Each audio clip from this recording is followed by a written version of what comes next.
Jean-Paul Krivine va vous présenter brièvement ce qu'est l'AFIS, d'où elle vient, peut-être où elle va. C'est l'un des dirigeants historiques de l'AFIS, vous l'avez compris. Il est rédacteur en chef de notre revue Sciences et Pseudosciences et membre de notre conseil d'administration. Donc je vais très rapidement, donc pendant un quart d'heure, vous brosser à grands traits un petit peu l'histoire de l'Association française pour l'information scientifique et vous parler de ce qu'elle est aujourd'hui, de ce qu'elle espère être demain. Si on parle de l'AFIS, comme Jean-Claude l'a rappelé, c'est indissociable, au moins dans le début de son histoire, de Michel Rouzet. Vous avez une histoire beaucoup plus détaillée dans le numéro de Sciences et Pseudosciences qui vient de sortir au mois d'octobre et vous trouverez tous les détails. Mais quelques mots néanmoins sur Michel Rouzet.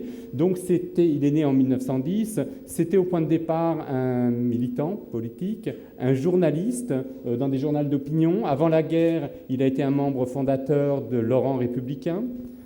Pendant la guerre, il a été résistant, il a été arrêté, emprisonné, il a réussi à s'échapper, il a été dans des réseaux de résistance et est allé en Algérie pour remettre sur pied Alger républicain, où il a été rédacteur en chef quelques années, avant de regagner Paris, où il a été rédacteur en chef adjoint du journal Ce Soir. Le rédacteur en chef de l'époque était Louis Aragon.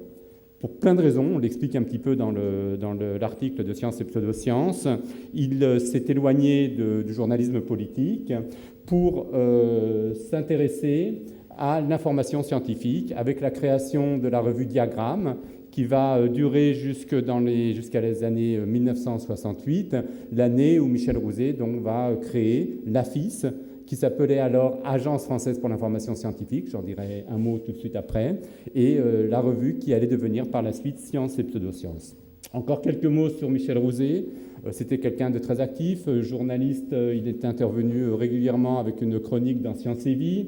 Il a animé pendant des dizaines d'années une rubrique dans la revue de l'Union rationaliste, Raison présente, et il a été chroniqueur sur France Culture, qui faisait alors partie de l'ORTF. Il est l'auteur d'un certain nombre d'ouvrages, je ne les ai pas tous marqués, mais j'en ai indiqué un certain nombre. Et bien sûr, il est donc le fondateur de l'Association française pour l'information scientifique, avec en particulier sa revue qui a pris différentes formes, dont la dernière que vous connaissez tous aujourd'hui. Alors, l'AFIS, je pense que ce petit schéma explique d'où elle vient et finalement ce qu'elle est aujourd'hui. L'AFIS plonge ses racines dans trois dimensions, je dirais. L'information scientifique, la dénonciation des pseudosciences et la problématique de la science et de la décision. Et je vais reprendre un peu ces trois ficelles, ces trois fils, pour illustrer ce qu'elle est aujourd'hui et ce qu'elle entend probablement continuer à développer. Alors, le premier volet, c'est l'information scientifique. Ça a été historiquement ce qui a été développé en premier. C'était dans la continuité de la revue Diagramme que j'ai évoquée tout à l'heure, qui s'intéressait à l'information scientifique avec des points qui nous paraissent encore aujourd'hui très importants. La nécessité face au développement qui déjà à l'époque était impressionnant. J'ai mis une petite figure avec des photos en haut à droite, mais rappelez-vous, c'était quand même l'époque des progrès en astronomie, en astrophysique, des progrès en médecine avec les transplantations cardiaques. Et Michel Rouzet avait souhaité développer un axe autour de l'information scientifique pour développer une information, d'une part, qui soit accessible à tous, et d'autre part, qui ne cède pas, déjà à cette époque, au sensationnalisme, et qui apporte une information complète en éclairant, selon ses termes à lui, la signification humaine des progrès scientifiques qui étaient observés. C'est ainsi qu'il a créé donc, ce qui n'était pas encore l'Association française pour l'information scientifique, mais une agence de presse qui s'appelait Agence pour l'information scientifique, et dont son idée initiale était de produire un certain nombre de dépêches qui, un peu à la mode, enfin sur le modèle de l'AFP, mais sur l'information scientifique. Et on pourrait dire aujourd'hui, en apportant une vraie information scientifique, ce que l'AFP, pour, je dirais, un certain nombre de cas, ne fait plus beaucoup, faute d'ailleurs d'avoir des journalistes scientifiques compétents qui repassent l'information, qui regardent l'information.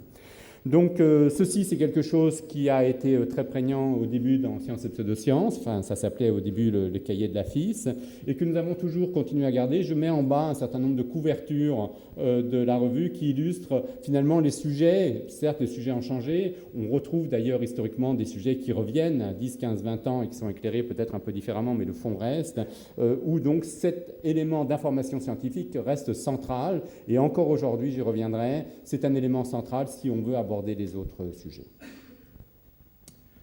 Le deuxième point, c'est la dénonciation des pseudosciences. Le tournant, enfin, ou l'inflexion qu'a connue Sciences et Pseudosciences et la FIS s'est opéré assez vite. Michel Rouzet étant très impliqué dans les médias, je l'ai montré à la radio, et avait été impressionné par déjà à l'époque la vague de pseudosciences, Jean-Claude Péquer l'a rappelé, qui se développait, et la complaisance des médias sur ce sujet, et a petit à petit développé et écrit un certain nombre d'articles régulièrement dans la revue pour dénoncer justement cette dérive sur les pseudosciences. Alors le propos n'a jamais été de condamner les gens qui vont voir un voyant, un astrologue, ou de porter un jugement moral sur les individus. La question, c'était d'une part de faire de la pédagogie à partir des pseudosciences sur ce qu'est la méthode scientifique, ce qu'est la science et ce qu'est le choix de chacun de s'intéresser ou pas à l'astrologie ou à autre chose, mais c'est deux domaines complètement différents. Et bien sûr, de souligner que dans un certain nombre de cas, parfois, graves, on a des dérives, des tromperies du public qui peuvent mettre en danger la vie, notamment quand ces pseudosciences se développent sur le terrain de la santé. Donc c'est quelque chose que la FIS a toujours développé, continue à le faire. Encore une fois, j'ai mis en bas un certain nombre de couvertures de la revue qui l'illustrent. Je donne juste deux exemples sur cette diapositive. La FIS a été particulièrement active lorsque la théorie de la mémoire de l'eau s'est développée pour essayer de trouver des bases scientifiques, entre guillemets, à l'homéopathie. Il fallait quand même expliquer ce paradoxe de la chimie, que des granules sans absolument aucun produit à l'intérieur issu de la nature mère qui a été utilisé pour le médicament puissent avoir une action. Donc un certain nombre de scientifiques se sont engouffrés là-dedans en essayant de trouver une sorte de mémoire de l'eau que les physiciens n'arrivaient absolument pas à expliquer, une mémoire de l'eau qui pourrait rendre compte de l'homéopathie. Donc la FIS est intervenue là-dessus, a sorti un numéro spécial de sa revue, enfin a fait un certain nombre de travail d'information. Puis l'autre élément qui montre qu'en fait ça va au-delà de la question des pseudosciences, c'est bien sûr la thèse d'Elisabeth Tessier. Pour ceux qui s'en souviennent, donc Elisabeth Tessier, astrologue tout à fait connue, a décidé de passer une thèse de sociologie à la Sorbonne, et donc la FIS a pris l'initiative, non pas de demander une quelconque interdiction, c'est le droit d'une astrologue comme de quiconque de passer une thèse en ce qu'elle veut, mais nous sommes procurés la thèse, nous l'avons lue, nous l'avons fait lire par un panel d'experts, et c'était tout sauf une thèse de sociologie, c'était un vrai plaidoyer pour l'astrologie, dont d'ailleurs le titre d'une des annexes s'appelait « Les preuves irréfutables en faveur de l'astrologie ». Donc pour une thèse de sociologie, c'est tout à fait remarquable. Et ce qui est intéressant au-delà, donc nous avons pris des initiatives qui ont été très médiatisées, mais ça a été le point de départ d'une vraie tempête dans le monde des sociologues. Se sont saisis de notre action pour dire comment se fait-il qu'au sein de la sociologie, qui se veut quand même une discipline universitaire, une telle escroquerie quelque part puisse se développer. Donc la FIS a joué un rôle déterminant là-dessus. Donc on le voit, ce n'est pas simplement les pseudosciences, mais c'est leur dimension dans la société. Et puis, le dernier point que, je dirais, des trois éléments que je voulais développer dans les racines de la FIS, c'est bien sûr la question de la science et de la décision. Alors la science et la décision, c'est peut-être quelque chose qui est arrivé beaucoup plus tard dans l'histoire de la FIS, on va dire au tournant des années 2000. Même si, quand on reprend, et je l'ai fait un certain nombre, voire tous les numéros antérieurs de Sciences et Pseudosciences, on y retrouvait déjà ce genre de réflexion. En particulier, nous l'avons reproduit dans le dernier numéro de Sciences et Pseudosciences, des réflexions qu'avait Michel Rouzet autour des pesticides déjà à l'époque et la place de la décision autour de la balance bénéfice-risque et de l'état de la connaissance scientifique. Je dirais ce tournant dans les années 2000, il a été marqué, pour faire très très simple, par deux éléments centraux. La mise au grand jour d'une fraude à une échelle, immense et insoupçonnée, de l'industrie du tabac fraude qui datait de beaucoup bien avant. On l'a rappelé dans des nombreux dossiers qu'on a fait pour sciences et pseudosciences, donc je ne le développe pas, et qui a utilisé la science, une fausse science qu'elle a construite pour essayer d'infléchir la décision politique. Donc ça, elle l'a fait dans les années 80-90, mais les choses ont été révélées dans les années 90 avec des procès retentissants. Mais ce qui est particulier aussi de cet élément, c'est qu'au début des années 2000, ces méthodes-là sont aussi des méthodes qui ont été reprises par un certain nombre de partisans. Par exemple, je donne des exemples autour de ça, sur la question des biotechnologies, où de la mauvaise science, de la fausse science a été produite pour venir en appui de positions politiques sur d'autres sujets. Et donc on a vu dans ces années 2000, la science occuper une place tout à fait paradoxale dans le monde de la décision. Et c'est pour ça que la FIS a développé cette posture qui est la sienne aujourd'hui, qui fait partie de son ADN, qu'il est fondamental de séparer la science de la décision, l'expertise de la décision. L'expertise dit simplement, ce que j'ai mis là, ce qui est, elle dit, mais la science ne dicte pas ce que la société doit faire. Et il faut bien séparer les deux choses, ne pas faire endosser par la science des décisions politiques ou ne pas justifier des décisions politiques par des mauvais arguments scientifiques. Et ça, c'est quelque chose de fondamental. Alors, je ne vais pas... donc, vous avez des titres de couverture de Sciences et Pseudosciences. Et nous avons eu cette approche sur des tas de controverses largement médiatisées qui vont des OGM, du climat, la maladie de Lyme, les pesticides, le glyphosate, les ondes, les vaccins, etc. Alors, je ne vais pas avoir le temps de développer, je vais passer très vite deux diapos avant de conclure.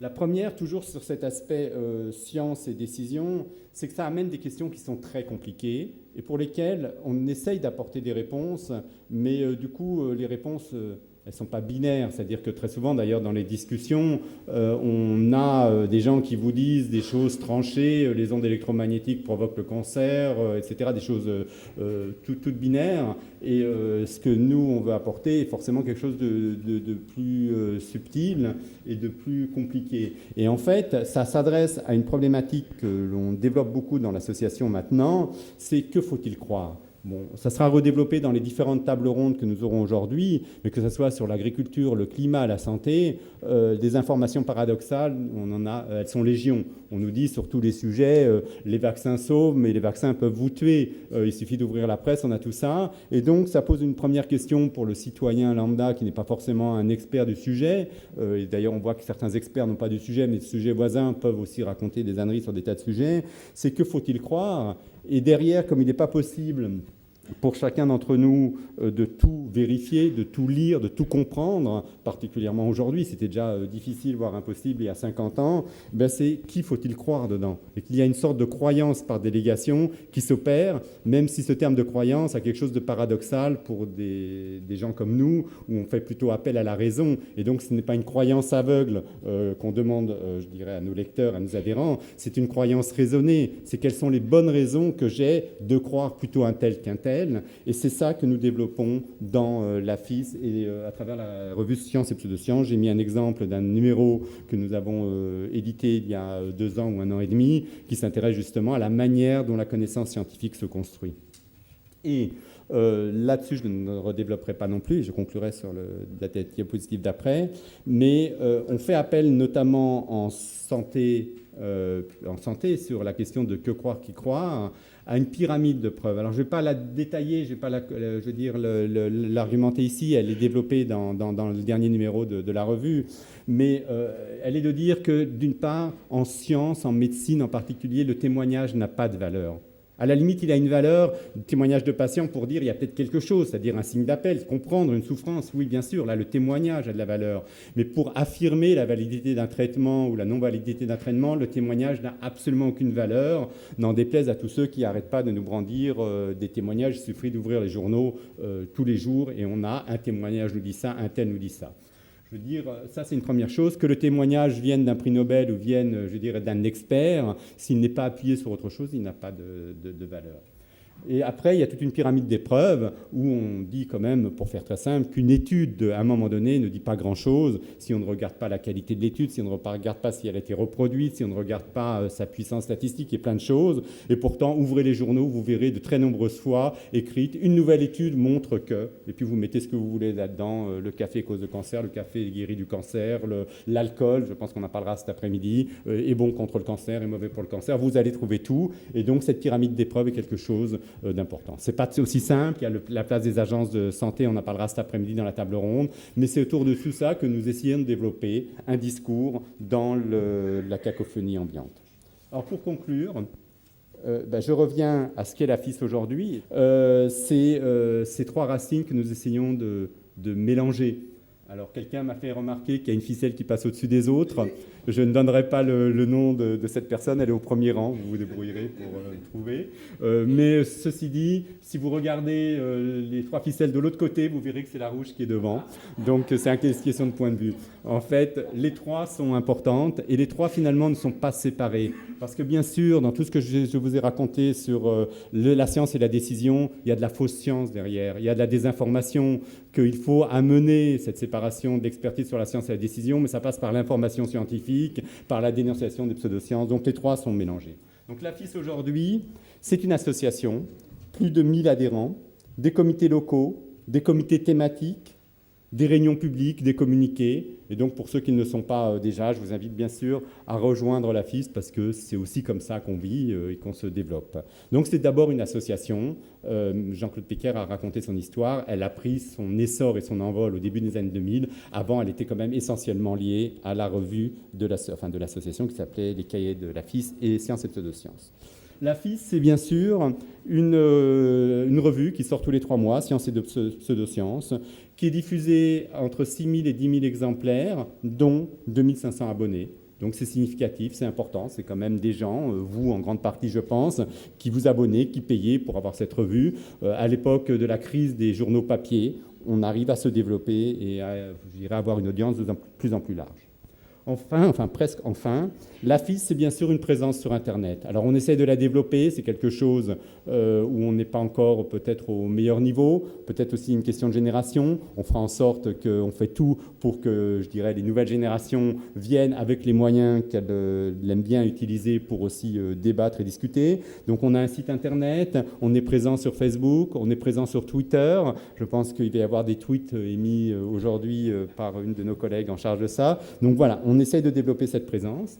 Et dernier élément, sur ça que je conclurai, qui est une annonce que nous faisons pour ces 50 ans de la FIS, c'est qu'aujourd'hui, la FIS, c'est aussi une maison d'édition, avec le fait qu'Henri Brock, qui avait fondé et créé la maison d'édition Bookiebook, a décidé de passer le flambeau à la FIS. Nous l'expliquerons plus en détail cet après-midi. Vous avez une table de presse avec les livres de Bookiebook et nous avons donc des grands projets, des projets autour de cette 4e et certainement pas dernière facette de la FIS, toujours pour développer tout ce qui est écrit, science et décision, information scientifique, dénonciation des pseudosciences. Voilà, je vous remercie.